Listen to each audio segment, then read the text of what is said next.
जोङो बिपिएफ इउपिपिएलखौ जिन्दाबाद होनानै जेबो लाब गैला दिनैनि इउपिपिएलनि मानसिफ्रा बेमारि बिपिएफनि मानसिफ्रा बेमारि ओरैबायदि बेमारि 200 टाका मेडिसिन जाहोनायनि थाखाय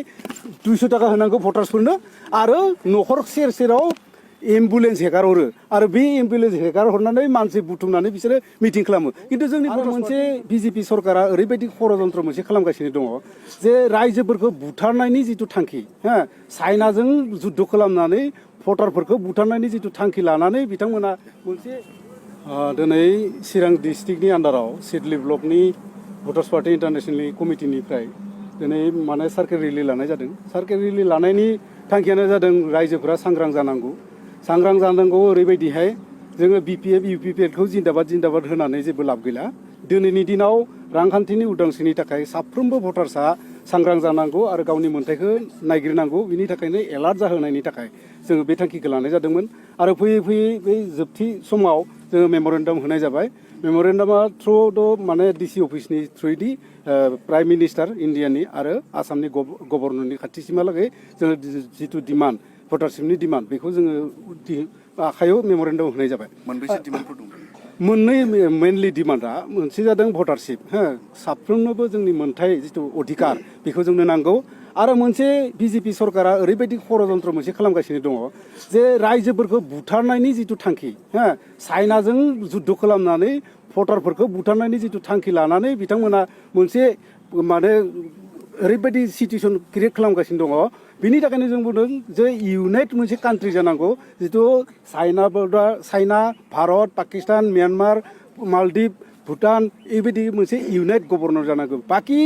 इउरप कान्ट्रियाव 27 देखा इउनाइट जादों होमबा जोंनि इन्डियायाव बा चाइनाखौ लानानै बा पाकिस्तानखौ लानानै बा बांलादेशखौ लानानै मोनसे इउनाइट गभर्नमेन्टखौ जोंनो नांगौ जाहाथे रावजोंबो जुद्ध खालामनो दरखार गैया दा नोंथांमोननि डिमान्डफोरखौ जुदि मावफुङाबा सरकारा मावफुङाबाथ' जों पलिटिकेलि हिसाबै जों खामानि मावगासिनो दङ जिहेतु जोंनि पलिटिक्सआ इनि कारणे गोख्रों जोंनि बेयाव सासेबो बेमारि गैया इउपिपिएलनिबा बेमारि थागौमोन बेवहाय इउपिपिएलनि मानसिफ्रा बेमारि बिपिएफनि मानसिफ्रा बेमारि ओरैबायदि बेमारि 200 टाका मेडिसिन जाहोनायनि थाखाय 200 टाका होनांगौ भटार्सफोरनो आरो न'खर सेर सेराव एम्बुलेन्स हेगारहरो आरो बे एम्बुलेन्स हेगारहरनानै मानसि बुथुमनानै बिसोरो मिटिं खालामो खिन्थु जोंनि भटार्स पार्टी इन्टारनेशनेला एकदम गोख्रों गावबा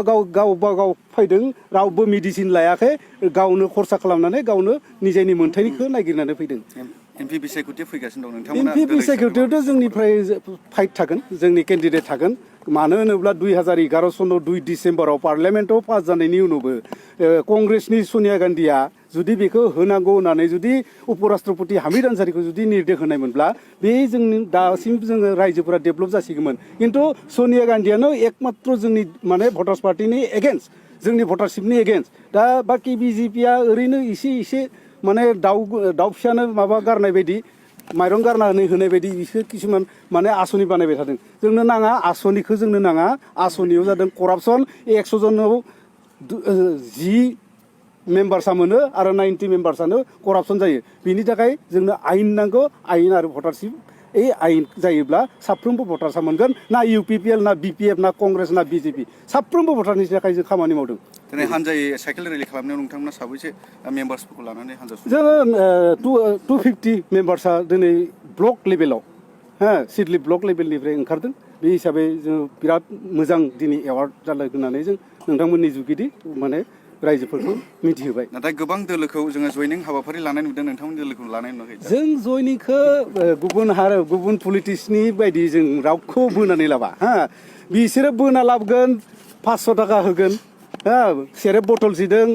माने बयलार केजिसेजों खाना जाहोनानै जों मेम्बार लाबा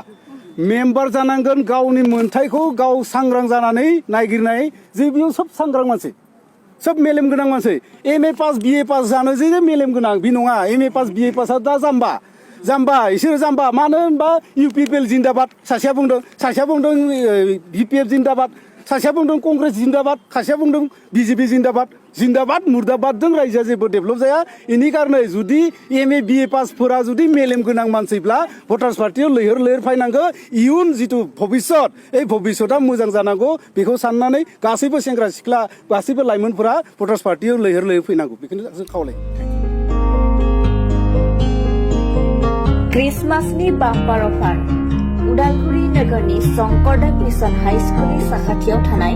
रेगे-रेगां दख'ना गलायाव लफाय, एफ&एफ, महर ब्रेन्ड, बिबार ब्रेन्ड, आर'नाइ ब्रेन्ड, जुरिपाट, माथानि बायदि बायदि रोखोमनि दख'ना, आर'नाइ ब्लाउस फालि आरो